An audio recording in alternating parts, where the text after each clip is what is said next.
Voltamos ao segundo bloco do programa Claramente. Hoje abordando o assunto sobre medicamentos, o uso de medicamentos psicotrópicos por crianças e jovens. Se você perdeu a primeira parte desse programa, não se preocupe. Você pode assisti-la, assim como os programas anteriores, nas redes sociais que você pode ver aí na tela. O facebook.com/claramente, no YouTube, Claramente Novo Tempo, e no site dessa TV é novotempo.com/claramente. Cerca de 2% das crianças em idade pré-escolar e escolar sofrem de depressão. Esse número sobe para 11,7% quando elas estão na faixa da adolescência. Não só a presença de depressão na criança e no jovem, mas também o surgimento de outros transtornos que afetam o comportamento precisam ser olhados como tendo relação com uma possível predisposição genética e a presença de fatores estressores no ambiente onde a criança vive, na escola também e principalmente na família. Querer que um médico prescreva um remédio psiquiátrico para um jovem sem se entender a causa do problema, sem que os pais e demais cuidadores melhorem o seu próprio comportamento com esse jovem, na família como um todo, e sem se buscar possíveis causas de sofrimento na escola também, por exemplo, bullying, não é a solução. Perguntas importantes a serem feitas quanto ao que fazer ao lidar com criança ou jovem, adulto também, não é? Agitado, ansioso, depressivo podem ser. Será que ocorreu algum distúrbio emocional importante nos parentes nas duas últimas gerações dessa criança, dessa pessoa? A maneira de pensar e agir deles podem ter contribuído genética e epigeneticamente para o sofrimento psicológico desse indivíduo? Será que foram, ou são até, né, o avô, a avó, o pai, a mãe, o tio e a tia? Será que são pessoas com diagnóstico de algum transtorno psiquiátrico não tratado devidamente e mesmo talvez não tão severo, mas real? Esta criança ou jovem vem sofrendo numa família disfuncional. O que é família disfuncional? Família disfuncional é uma família complicada, que tem muitos traumas ali. Será uma criança mais sensível do que outras? Entenda que ser mais sensível não é uma doença. Então, um primeiro passo para lidar, por exemplo, com crianças agitadas é perceber se os cuidadores delas são agitados também. Se são, eles também precisam mudar. E é mais comum do que pensamos que pai e mãe tenham um tipo de comportamento que eles não percebem ou negam e dão bronca no filho ou na filha quando esse filho ou essa filha atuam da mesma maneira que os pais. Não é incoerente isso? Será que você, pai ou mãe, cobra de seu filho ou de sua filha algo que nem você consegue? Exemplo, se você é um pai ou se você é uma mãe nervosa, facilmente irritadiça, com dificuldade de controlar suas próprias emoções, como é que você poderá cobrar de um filho que ele seja calmo? Se você é impontual e sempre está atrasado nos seus compromissos, que moral você vai ter para cobrar dos seus filhos o cumprimento de horário? Uma mãe muito enrolada sempre atrasava a hora de ir lá para os seus afazeres. Certo dia, ela tinha consulta com o médico marcada para ela e mandou a filha se preparar para irem juntas. A jovem já estava pronta, já estava lá aguardando a mãe já por uns 20 minutos e ficou na sala da casa sentadinha ali esperando a mãe acabar de se arrumar. E a mãe continuava enrolada. Quando ficou pronta para sair, a mãe virou impacientemente e disse para a filha: Anda, anda, vamos logo, você não vê que eu não posso me atrasar? As palavras e o jeito de falar dessa mãe, com irritação, transmitiam a ideia de que a filha que estava atrasada. Então pense, seu exemplo com seus filhos fala mais alto do que suas palavras e influenciam profundamente o comportamento deles, positiva ou negativamente, para o bem ou para o mal. Um segundo passo para ajudar crianças e jovens agitados tem que ver com atitudes que afetam o cérebro.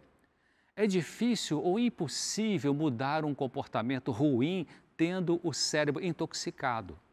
Estudo feito na Universidade de Southampton com 153 crianças de 3 anos de idade e 144 crianças entre 8 e 9 anos de idade, ou seja, um estudo que envolvendo cerca de 300 crianças mostrou o aumento da hiperatividade nas que usavam corantes artificiais junto ou separado com corante de refrigerantes chamado benzoato de sódio. Eliminando o corante da dieta da criança, a hiperatividade diminuiu e voltou a aumentar os anos de novo.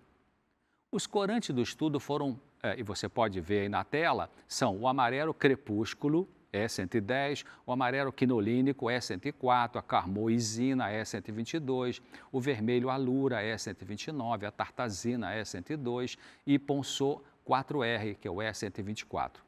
Esse estudo foi publicado na revista médica The Lancet, uma revista de alto nível no mundo da ciência médica, no seu volume 370.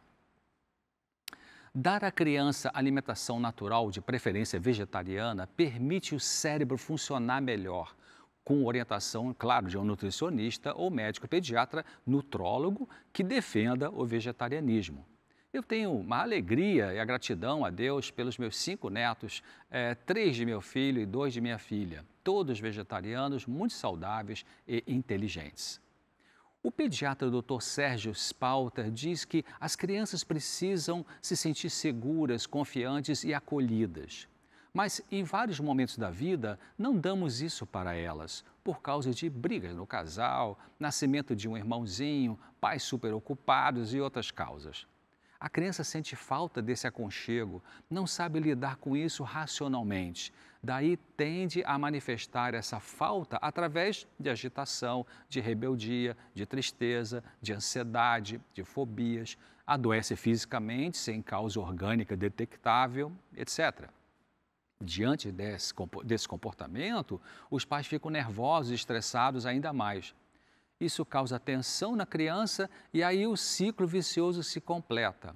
Veja na tela que o ciclo então se forma assim: briga dos pais, nascimento de um irmão, pais superocupados, e isso vai produzir negligência de afeto com a criança, né? Uma reação da criança com agitação, rebeldia, tristeza, ansiedade excessiva, fobia, doença física sem causa detectável, e aí vem pais nervosos de novo, superocupados, negligência, reação da criança e a coisa vai indefinidamente. Muitos pais vivendo essa situação de sofrimento nos filhos levam a criança num profissional e querem que o psiquiatra prescreva um remedinho para esse menor de idade aí. Ou levam no psicólogo e querem que ele resolva o problema como se a solução fosse somente ligada ao tratamento da chamada criança-problema, quando na verdade o chamado problema da criança pode ser sintoma ou sinal de dificuldades comportamentais na família como um todo. O psiquiatra especializado em infância, Dr. Fábio Barbirato, chama a atenção quanto ao uso de medicações psiquiátricas, dizendo o seguinte: é terminantemente proibido o uso de benzodiazepínicos. O Rivotril é um deles, né, que é o clonazepam, o Frontal é outro, que é o alprazolam, né, é proibido em crianças e adolescentes. Segundo ele, só nos casos graves e como um último recurso é que se usariam essas drogas. O Rivotril piora a memória e a atenção e causa dependência. Rivotril é o nome comercial da droga chamada clonazepam. Diz o Dr. Barbirato o seguinte, que a paroxetina, que é um antidepressivo, é proibida em adolescentes de 10 a 16 anos.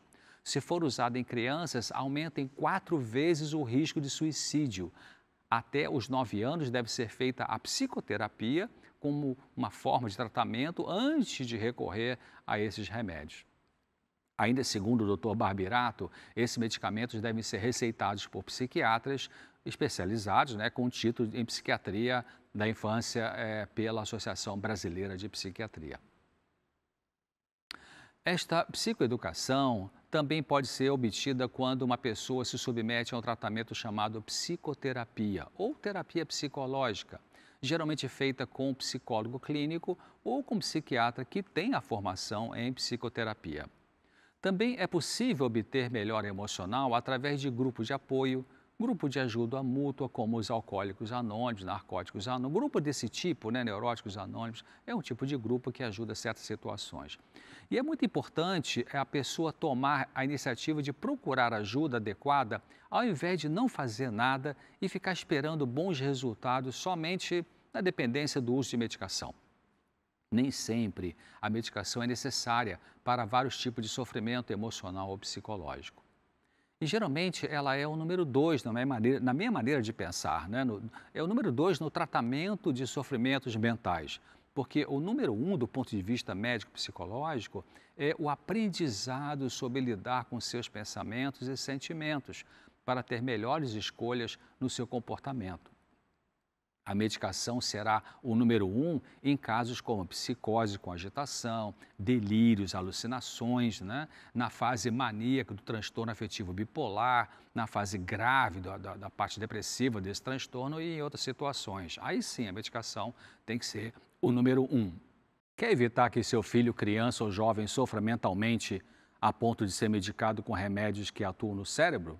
Então, eu vou dar algumas sugestões para você. Vou sentar aqui um pouquinho e vamos falar sobre esse assunto.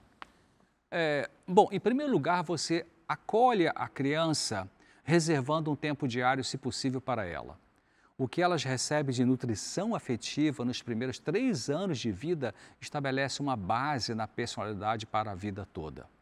Segundo ponto, valorize as conquistas dessa criança, mesmo que na sua avaliação pareçam conquistas pequenas. Terceiro passo, tenha regras claras em casa para organizar a disciplina. Explique o que pode e o que não pode ser feito. Estabeleça os limites e seja amoroso, mas firme ao mesmo tempo quanto aos limites. Não se irrite quando a criança quebrar uma regra, gritando com ela. Não fale 10 vezes que ela errou. Não seja cínico com essa criança. Aplique a regra sem ficar nervoso, nervosa e sem ficar com cara fechada. Se a criança quebrar de novo a regra, aplique a disciplina previamente combinada. Depois da disciplina, que é um sexto passo, não fique emburrado ou emburrada com a criança. Sétimo, elogie a criança sempre que ela fizer qualquer coisa certo e diga com frequência o quanto você a ama. O oitavo passo, você dê o exemplo para seus filhos, exercendo como pai ou mãe o autocontrole emocional. Você tem que ter o seu próprio controle, para dar um exemplo. Nono passo, não minta para uma criança. Isso é diferente de falar toda a verdade.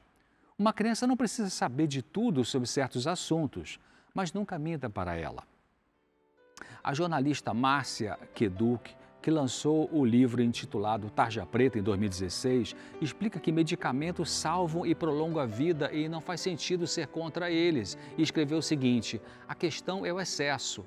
Muitos dos nossos males não são tratáveis com comprimidos e a medicalização cria uma ditadura da felicidade. Todo mundo precisa estar sempre bem e feliz. Acontece que sentimos dor e tristeza, ansiedade, medo e desânimo. Faz parte da natureza humana e nem sempre requer um remédio. Vamos ficar por aqui hoje, o programa Claramente. Eu aguardo você na semana que vem com um novo tema. Até lá.